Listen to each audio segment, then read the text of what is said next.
Salut les gars, on se retrouve aujourd'hui pour une nouvelle vidéo et aujourd'hui je vous montre comment faire ça. Donc pour faire ça, je vais venir prendre mon clip. Donc là moi j'ai pris un clip avec la L2B et Niska. Je vais venir au milieu de mes deux rushs et je vais venir faire commande B, donc couper, pour séparer mon rush en deux. La première chose que je vais faire, c'est que je vais venir 6 frames en arrière, donc 1, 2, 3, 4, 5, 6. Et là, je vais venir mettre un marqueur. Donc pour mettre un marqueur, si vous n'avez pas connaissance du raccourci, vous faites clic droit, marqueur et add marqueur. Et là, vous aurez le raccourci qui est assigné à ça pour pouvoir le mettre. Une fois que j'ai ça, je vais venir mettre l'effet Motion Tile, cet effet-là. Et là, je mets tout à 200. Hop là, donc, ces deux données-là, je les mets à 200. Et là, je viens faire Mirror Edge. Et en fait, ça va nous créer, vous voyez, hop, d'autres bords qui sont propres autour de notre rush.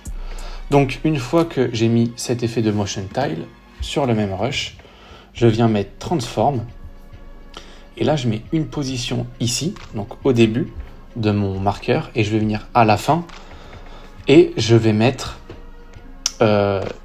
tout au maximum pour apercevoir la bande noire. Donc, voilà, hop là. Et donc, moi, je me mets pile ici. Donc, à 0 pour que ça fasse un bel effet. Une fois que j'ai fait ça, je viens faire F9 de mes deux keyframes. Donc si vous n'avez pas, vous faites keyframe assistant et easy ease. Et une fois que j'ai fait ça, je vais venir sur le graph editor. Je suis bien dans edit speed graph et je viens faire ça. Hop là, je colle tout à droite pour avoir un bon effet, hop, qui va aller vite d'un coup. Ensuite, là, vu que notre effet il est pas super joli. Moi, ce que je vais faire, c'est que je vais ajouter CC Scale Wipe. Donc, ici, je vais mettre d'ores et déjà une keyframe à 0. Et ici, je vais mettre à 90. Ensuite, je peux faire U pour voir où est ma keyframe. Elle est juste ici. Et ici, je viens au même endroit que mon autre keyframe, donc à la fin. Je vais venir me mettre à 0,7 avec un point juste ici. Vous voyez, ça va venir faire ça. Et donc là, même processus que pour au-dessus. F9. Je viens dans mon graph editor, je sélectionne et je colle tout à droite. Et donc là, voici ce qu'on obtient sur notre premier rush. Et donc, une fois que j'ai ça, je vais venir coller ces deux keyframes là et je les mets à ce niveau-là pour avoir une bonne transition fluide. Et donc maintenant, on n'a plus qu'à faire la même chose sur ce rush là. Donc 1, 2, 3, 4, 5, 6. On revient 6 frames après. Je mets mon marqueur. Pour ce qui est du motion tile, je peux le coller ici car cet effet sera similaire. Par contre, pour le reste, du coup, je vais devoir tout refaire manuellement. Et donc j'appuie sur Transform, je me mets ici, donc pour pas avoir à refaire deux fois ma keyframe, j'appuie sur position à la fin et je viens me mettre ici. Et ici on va faire l'inverse de ce qu'on a fait sur notre rush d'avant, donc on va se mettre ici. Donc, vous voyez, on va juste coller ici, je vais me mettre à 1920. Hop, et ici, hop là, je viens sélectionner, je fais F9. Et ici, contrairement à l'autre, on va tout coller à droite pour que ce soit bien fluide.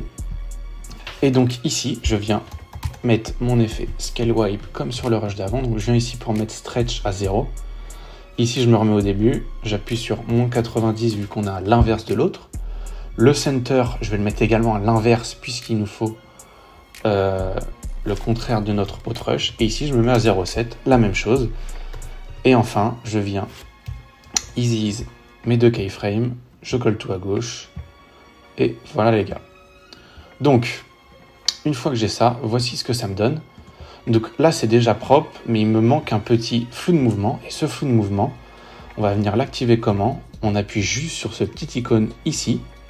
Il faut bien vérifier qu'ici, c'est activé parce que si ici, c'est pas en bleu, vous voyez, ça va pas être activé, même si c'est activé ici. Donc, vérifiez bien que c'est activé ici.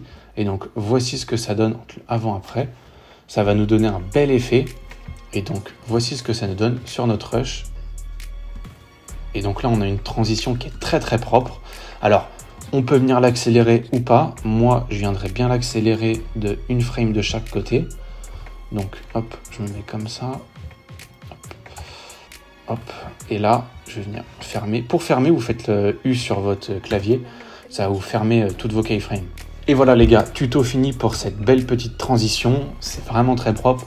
Vous pouvez venir rajouter un petit effet de glow si vous le souhaitez. Et c'est une transition que vous pouvez venir faire. Donc, moi, je l'ai fait à gauche comme ça, mais vous pouvez la faire dans tous les sens. De haut, en bas, c'est vous qui décidez de faire ce que vous voulez.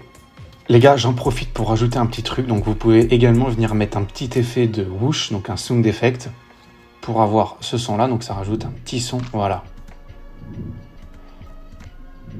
Et donc ça, avec le son de votre clip, ça rendra beaucoup mieux et ça va rajouter vraiment une belle sauce pour que vous puissiez avoir un bel effet.